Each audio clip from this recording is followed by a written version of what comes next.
Tenma takes his pager like any other day, unbeknownst to him that this day would change his fate forever.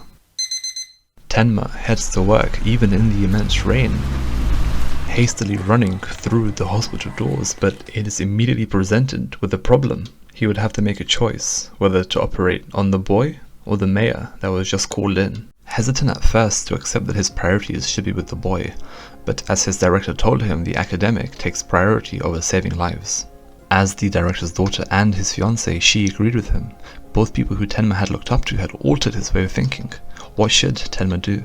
Tenma was conflicted. Should he listen to his superior or his instinct? The innate nature of his kind character prevented him from listening to his director. Disregarding the director's words, he made up his mind. The silent scream from the back of his head, echoing throughout his body, made this clear. He wasn't doing this for fame or for glory, but because this was his responsibility. However, the person who he saves is no more than a demon in disguise, the one they call the monster, and thus, his kindness would only bring about the downward spiral which we are about to witness.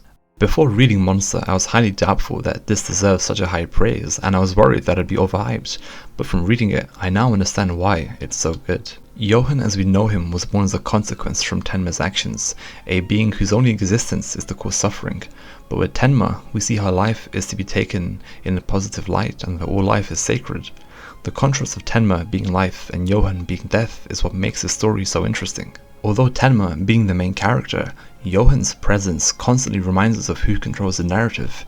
Each time Johan appears, you begin to feel a sense of dread. Although not knowing what will happen, you know that something terrible awaits. This suspense is what makes you want to turn to the next page again and again and again. What makes Johan so great is that he doesn't require the use of any superpowers. The only power he had was his extremely high intellect and charisma. To further this point, as Johan is a human, he must use human means to bring about inhuman pain and suffering. The intrinsic nature of his character is nihilistic in nature and therefore sees death differently from everybody else.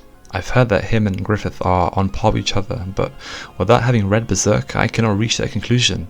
When I do read it, my opinion might change, but for now, Johan stands at the top. Johan also doesn't have any limiters throughout the story, such as Meruem and his relationship with Komugi.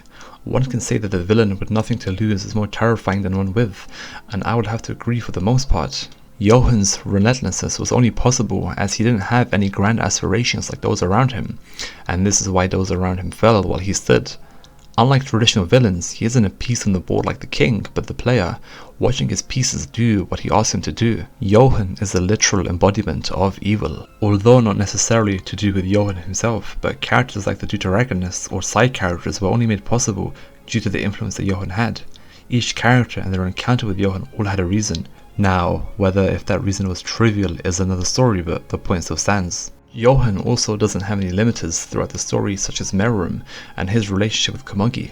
One can say that the villain with nothing to lose is more terrifying than one with, and I would have to agree for the most part. Johan's relentlessness was only possible as he didn't have any grand aspirations like those around him, and this is why those around him fell while he stood. All people are equal in death. Johan made this quote clear from the very beginning. A reason why Johan's character is so appealing isn't only because of what he does, but of the possibility that a character of this magnitude could actually exist in real life. How can a character so seemingly normal commit such heinous acts? As we get to see his character develop, this is all made clear. Johan's uniqueness doesn't come from the fact that he does something new as an antagonist, which he does, but that he's not unique at all. Dressing normally, having friends, going to college, all of these things may seem normal, and for the most part they are, but this is exactly why his character is so terrifying. How can someone so normal create such a powerful presence each time you see him? This also seemingly seems to fit with his lack of identity and his search for one. He blends in and fits in with the environment instead of standing out. He becomes a leaf in the foliage instead of standing atop of them. Johan's terrifying because he's normal, not because he's different. He presents us with a facade, but once you begin to know him, this is where the darkness takes over. Urasawa does a fantastic job in not only creating a great antagonist, but making him believable. He's depicted as one thing, but truly another. When considering what factors make him a great antagonist, Johan does three things that stand out. One is motivation. Motivation is what drives Johan to do what he does, not necessarily because he has a great goal in mind, but because he doesn't. He wishes to watch the world burn and wipe any memory people have of him from it. His tragic backstory is the reason why he does such cruel things. Now, unlike antagonists like Meruem or Light, you don't need a justified reason to do what you do, and Johan made this very clear. If one quote could perfectly summarize Johan as a character, it would be this: "The big secret to breaking the rules is to make it look as though you're following them." This also reinforced the point that Johan wasn't a character who stood out from society but blended in.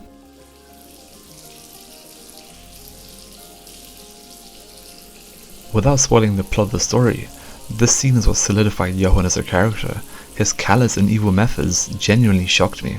Each time you witness Johan appear, you know something is about to happen. The second point would be, and something which stories like Monster and other Urasawa works do well, is the ability to parallel both sides of the story. As Tenma is the sole reason why Johan is still alive, he shows us both perspectives, one which wants to save lives, and another who wishes to take it. The presence that Johan presents is felt from the beginning to the climax. Johan is someone that parallels the protagonist perfectly. Whether it be from his perspective on life, or even the situations that he and Tenma are in, namely the scene in the forest with the old man, and Tenma not choosing to use the gun. And finally, the conflict with the protagonist. Even in moments where you want Tenma to succeed, Johan is either already there and ready to thwart his plans, or just before he's able to overcome the tribulation, another presents itself. He pushes Tenma and therefore pushes the story, where antagonists are only there to confront the protagonist as a stepping stone, do not contribute much to the story. Both need to oppose each other to create tension and suspense. Now, what separates a good antagonist from a bad one is that in stories like Hunter x Hunter and Part 7 of JoJo, each part and interaction between the characters must incrementally build upon each other until the final fight. And this is why both Hunter x Hunter and JoJo are so memorable. Urasawa does an amazing job at portraying what happens in a scene. Even if every panel is only an image, these images emit a life of their own. This is probably better in the anime, but scenes like these are what make this manga so good.